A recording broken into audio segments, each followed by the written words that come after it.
My message today is, do you really love God? And I'm going to talk a little bit about how our church has showed up.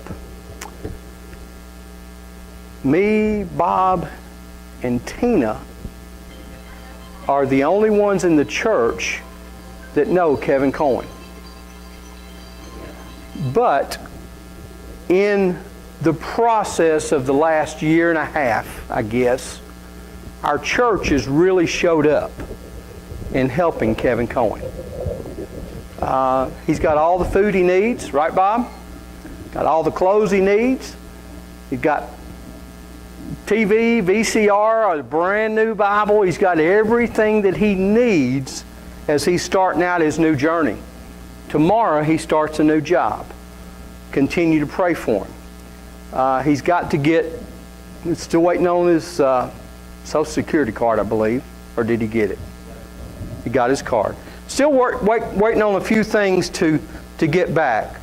But God tells us to love. And when He tells us to love, He tells us to love unconditionally. And like I said, most of us don't know Him. Okay? But we still stepped up to the plate. And I thank you for that. This morning about 5 o'clock I woke up and I thought, my message, I got to change it. So I'm going to start my message with the verse, trust in the Lord with all thine heart, lean not on thine own understanding, in all thy ways acknowledge Him. And why is that verse important to me today? Because I was reading, my message was, do you love me? And that's the verse that's up there on the board. And I'm going to tell you a little scenario tied to Peter using trust in the Lord. Trust in the Lord. Paul was bold. In Matthew 26:33, Peter's full trust was in God. How do we know that? Because when he was talking to Jesus before the crucifixion, he stood up and said, I will die for you. I trust you so much that I will die for you, that no harm's going to come to you. Peter was the one, I believe, that took his sword and cut the soldier's ear off. Okay? He really fought for Jesus. He was bold when he told Jesus, even if all others fail you, I will never fail you. That's a bold statement. He trusted God in his flesh. Just like many of us do over and over and over. We trust God with everything. The next thing it says is, lean not on your own understanding. Paul had the right motive in his heart. He had his own right understanding. Lean not. He was understanding what he was capable of understanding. Lean not on thine own understanding. Paul, he had the right motive. He loved Jesus, but he was leaning on his own strength, not Christ's strength. When he made that bold statement, he said, I'm going to do it. I'm going to do it to the best of my ability. But what did he do? He denied Christ. He denied Him 3 times at the trial. Do we also sometimes in our weaker moments forget that we serve God? I got mad yesterday because I dealt with Verizon. I was on the phone with Verizon for 2.5 hours yesterday.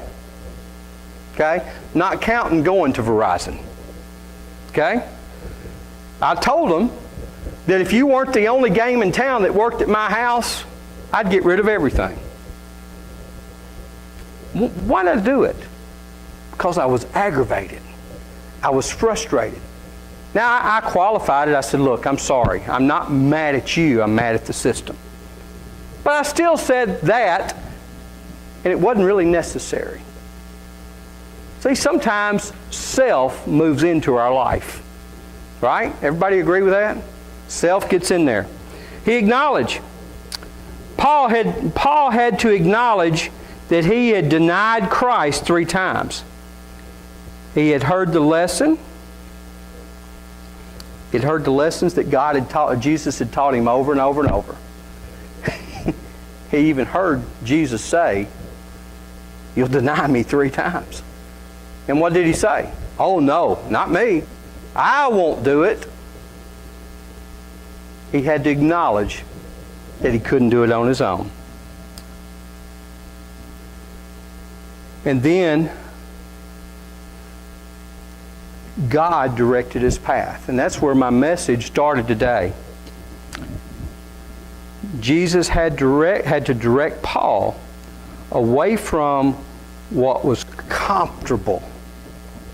Do we get comfortable in our Christian walk sometimes? Do we get comfortable when everything's just floating along real good, going real smoothly? We get comfortable, don't we? We quit. Sometimes we get so comfortable we forget to pray. We get so comfortable we forget to read our Bible. We get so comfortable that we forget to call on God in trials. We all get that. Even the preacher does sometimes. We mess up.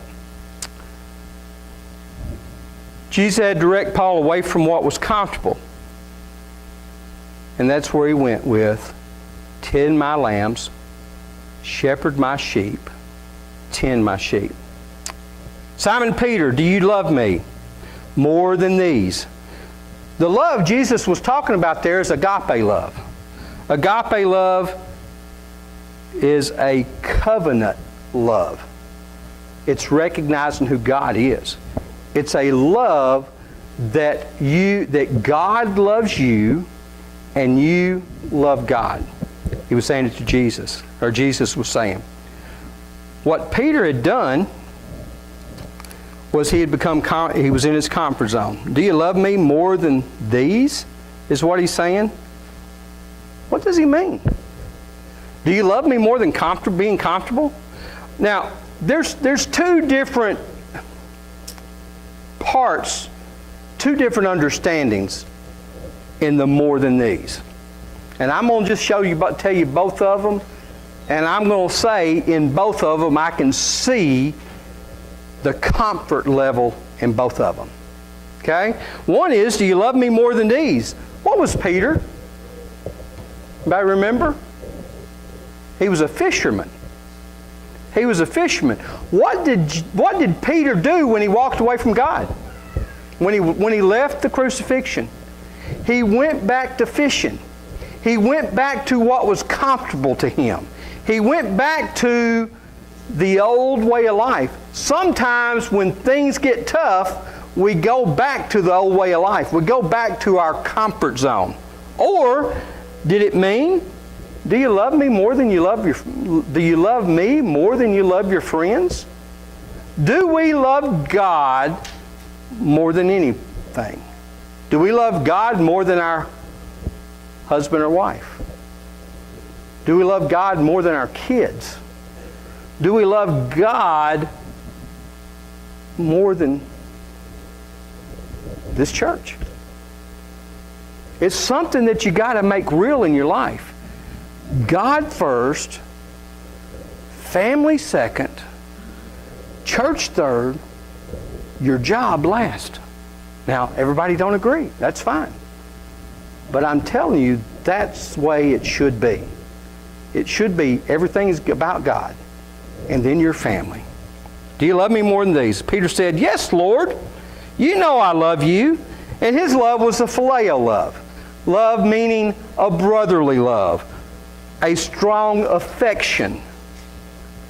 So see, God says, or Jesus says, do you love me more than anything else? Is that what's important to you? Am I what's important to you? And Peter answers with, well, I love you with the worldly love, basically.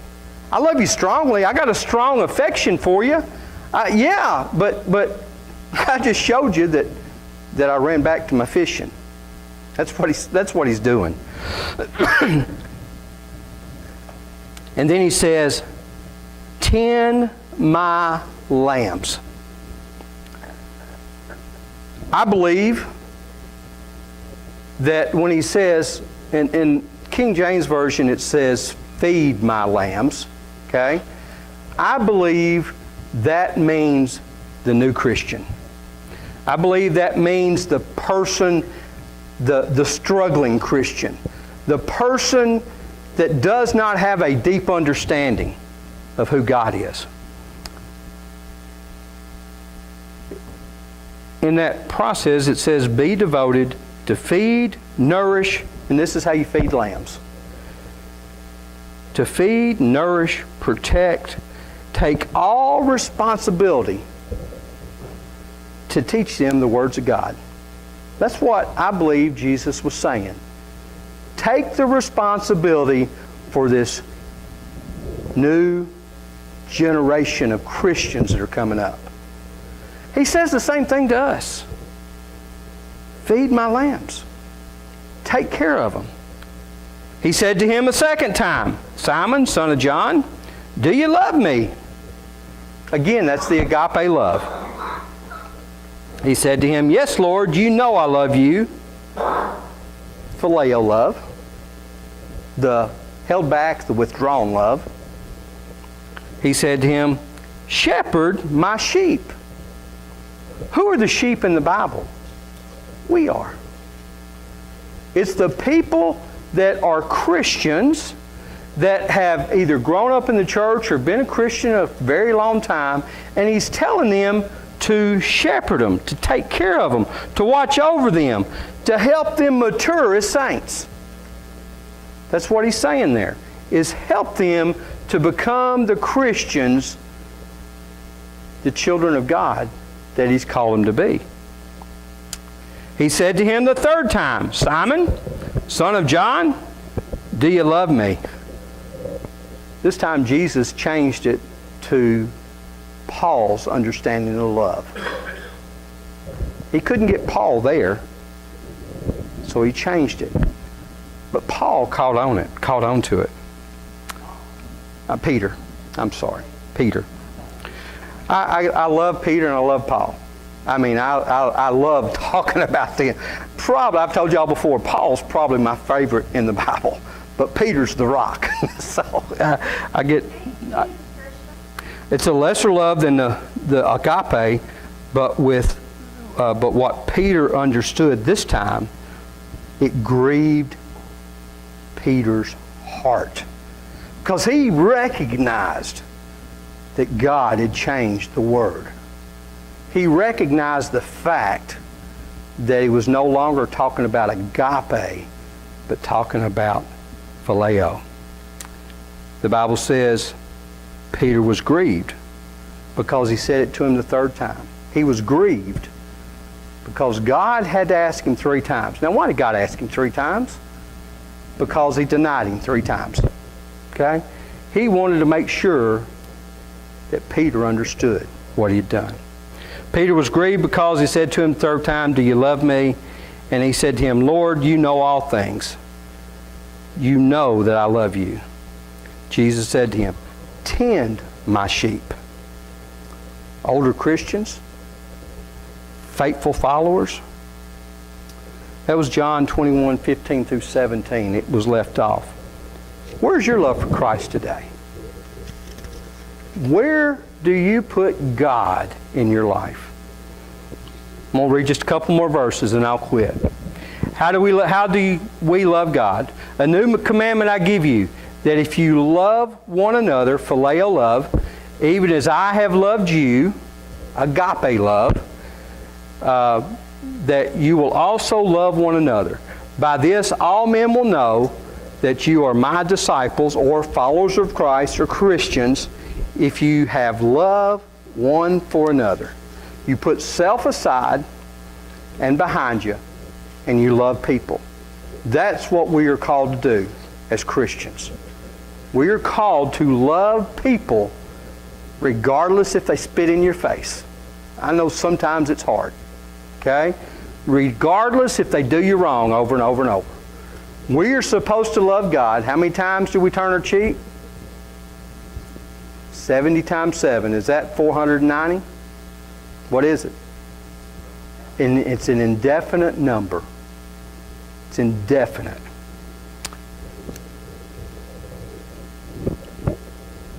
Jesus was being tested in Mark 12, 28 through 31. What commandment is the foremost of all? That's what he's asking. Or the scribes, the Pharisees, the religious leaders. That's what they're asking. Jesus answered, the foremost is, Hear, O Israel, the Lord our God is one Lord, and you shall love the Lord your God with all your heart, with all your soul, and with all your mind. And you shall, and with all your strength. The second is like unto it. You shall love your neighbor as yourself. There is no other commandment greater than these. Love is a personal and deliberate thing. Is to love.